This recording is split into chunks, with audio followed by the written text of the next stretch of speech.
بسم اللہ الرحمن الرحیم۔ السلام علیکم۔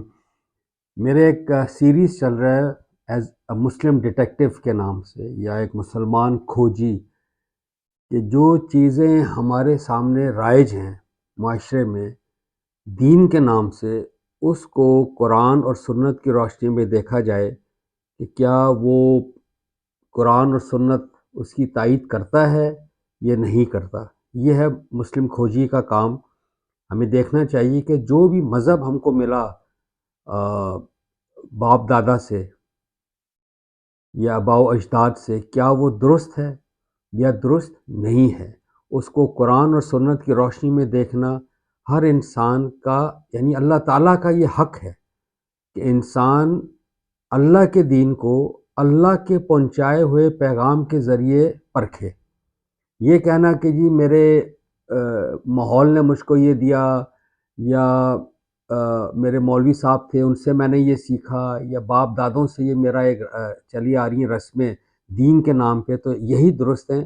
اللہ پاک نے اس کو بڑا ریجیکٹ کیا ہے قرآن میں۔ یعنی جب حضور علیہ السلام نے قریش کو یہ بتایا کہ آپ نے خانہ کعبہ میں بت ڈال دیے، یہ تو ابراہیم کا نے بنایا تھا، ایک خدا کا گھر، وحدانیت کا مرکز، تو انہوں نے یہی جواب دیا کہ ہم نے اپنے باپ دادا کو ایسے ہی کرتے دیکھا ہے، اور اس سے بھی بڑھ کے بات یہ کہی کہ ہم اس پر مطمئن ہیں جو ہمارے پاس ہے۔ حالانکہ حضور علیہ السلام نے فرمایا کہ میں اگر کوئی بہتر چیز لاؤں، یا تمہارے باپ دادا اگر غلطی پر تھے تو پھر بھی تم نہیں مانو گے، تو انہوں نے حضور علیہ السلام کو رسول ماننے سے انکار کر دیا۔ اس لیے یہ جو میری سیریز ہیں مسلم کھوجی یا مسلم ڈیٹیکٹیو، میں سمجھتا ہوں کہ یہ اس روشنی میں ہم دیکھنا، یا اس پس منظر میں ہی یہ بات ہے کہ ہم ایک ایک کر کے جو ہمارے معاشرے میں چیزیں رائج ہیں اس کو قرآن اور سنت کی روشنی میں ہم اس کو دیکھیں۔ ایک بڑا انٹرسٹنگ ایسپیکٹ ہے قرآن میں، ایک مسجد ہے جس کو اللہ نے مسجد زرار کہا ہے۔ زرار ضرر سے ہے، نقصان پہنچانا، یعنی مسجد کا نام اللہ نے رکھا نقصان پہنچانے والی مسجد۔ کیوں رکھا اللہ نے؟ اچھا، یہ ہم سب کو واقعہ پتہ ہوگا، لیکن اس میں سے جو پہلو میں نے نکالنا ہے وہ میں آپ کے سامنے رکھنا چاہتا ہوں۔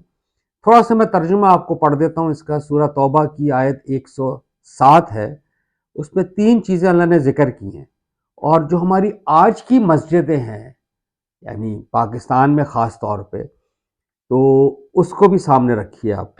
تو اللہ اعوذ باللہ من الشیطان الرجیم، بسم اللہ الرحمن الرحیم، اللہ فرماتے ہیں والذین اتخذوا مسجدا ضرارا، یعنی یہ سٹارٹ ہے، یعنی اور جنہوں نے ایک مسجد بنائی، یعنی منافقین نے مسجد بنائی۔ میں اس کا پس منظر آپ کو بتا دوں گا۔ اسلام کو نقصان پہنچانے، یعنی مسجد کس لیے بنائی؟ اسلام کو نقصان پہنچانے، کفر کو تقویت دینے، اہل ایمان کے درمیان پھوٹ ڈالنے، یعنی یہ مسجد کا بیک گراؤنڈ ہے۔ اس کا میں کیونکہ بات میں نے کچھ اور اس سے ریلیٹ کرنی ہے تو میں ترجمہ اتنا ہی پڑھ رہا ہوں۔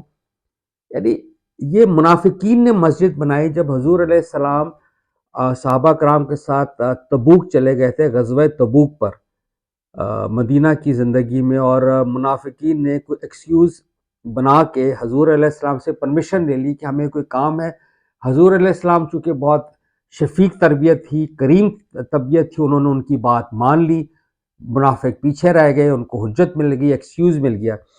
پیچھے انہوں نے یہ کام کیا کہ ایسی مسجد بنائی جس میں اللہ نے 3 باتیں کہی ہیں بڑی معنی خیز: اسلام کو نقصان پہنچانے، کفر کو تقویت دینے، اہل ایمان کے درمیان پھوٹ ڈالنے کے لیے مسجد بنائی۔ اب جس پہلو پر میں آپ کو لانا چاہتا ہوں کہ جو ہماری مساجد ہیں، یعنی اسلام میں حضور علیہ السلام کے زمانے میں باقاعدہ طور پہ اللہ تعالیٰ نے اب سمجھ لیں ایک مثال قائم کر دی کہ مسجد سیکرٹ نہیں ہوتی، مقدس نہیں ہوتی مسجد اگر اس کے پیچھے محرک آپ کا غلط ہو۔ یعنی یہ نہیں ہوا جو ہمارے زمانے میں اب ہوتا ہے کہ مسجد چونکہ بن گئی، حضور علیہ السلام توڑنے آئے اور ایک شور، بلیسفیمی کا شور ہو گیا، نعوذ باللہ، کہ آپ گرا ہی نہیں سکتے کیونکہ مسجد بن گئی ہے۔ نہیں، اللہ نے حضور علیہ السلام کے ہاتھوں سے وہ مسجد گرا کے ایک مثال قائم کر دی کہ جس مسجد کی بنیاد ہی غلط ہو وہ مسجد توڑی جا سکتی ہے، وہ مسجد گرائی جا سکتی ہے، وہ مسجد وہاں سے ہٹائی جا سکتی ہے۔ اب آپ آئیے پاکستان کے 2023 کے سینیریو میں، ہماری کتنی مسجدیں ہیں آپ خود دیکھ لیجئے جو فرقہ واریت پھیلاتی ہیں، یعنی وہ فرقہ کے اڈے بن چکے ہیں۔ یعنی وہ مسجد جو ہے وہ ایک اڈا ہے جس میں جہاں سے فرقہ واریت پھوٹتی ہے، اور ایک جہادی جو بیانیہ ہے اس کی ٹریننگ دی جاتی ہے، اور وہاں سے وہ تخریب کاری پھوٹتی ہے۔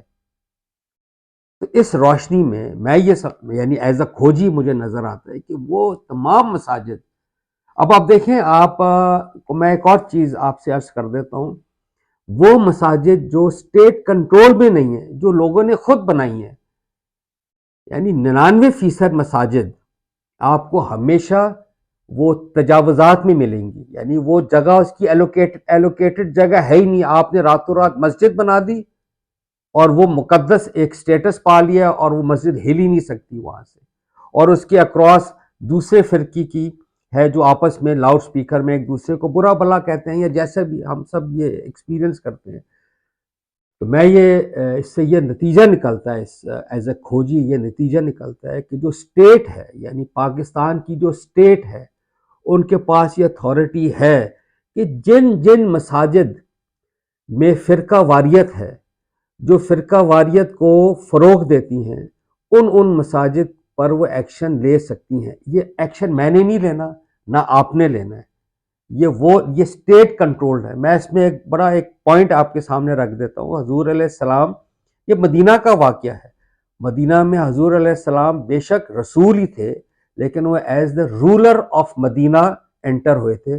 دا state of Medina was established, یعنی ایک ریاست مدینہ قائم ہوئی، اس پر یہ قدم لیا انہوں نے، یہ ویری امپورٹنٹ۔ لہٰذا میں یہ قدم نہیں لے سکتا، کوئی اور فرقہ والا دوسری فرقہ والے مسجد کو نہیں جا کے گرا سکتا، یہ صرف اسٹیٹ کی اتھارٹی ہے۔ اسی لیے دا رٹ آف دی گورنمنٹ معاشرے کی بقا کے لیے سب سے امپورٹنٹ ایلیمنٹ ہے معاشرے میں سکون کے لیے، کہ رٹ آف دی گورنمنٹ قائم ہونی چاہیے۔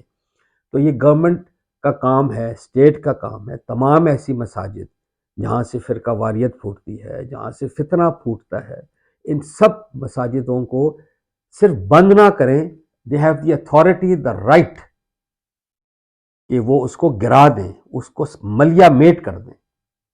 تو یہ اس سے بہرحال سبق ملتا ہے ایز اے کھوجی، کیونکہ اللہ نے اس پر ایک بڑی اچھی بات کی ہے آگے اسی آیت میں، کہ وہ مسجد جو اول مسجد جو بنی، جو تقوی کی بنیاد پر بنی، جس کا مقصد تھا وہاں سے اچھی بات نکلے، اللہ کی بات نکلے، وہ زیادہ حقدار ہے کہ آپ وہاں نماز پڑھیے۔ یعنی اللہ تعالیٰ نے، چونکہ وہ تو دلوں کا حال جانتا ہے، انہوں نے حضور علیہ السلام کو اس مسجد میں نماز پڑھنے سے بھی منع کر دیا، کیونکہ منافقین چاہ رہے تھے کہ ایک بار حضور تشریف لے آئیں یا آ جائیں اور نماز پڑھ دیں تو اس کو تقدس مل جائے گا۔ اللہ نے روک دیا، یہ تو اللہ رسول کا معاملہ ہو گیا۔ آج کے زمانے میں اسٹیٹ کے پاس یہ اختیار ہے کہ جو مسجد فرقہ واریت یا جہاد یا یہ تخریب کاری کا عمل کرے گی، وہ اس کے اگینسٹ ایکشن لے سکتی ہے، لینا چاہیے۔ بہت شکریہ، السلام علیکم۔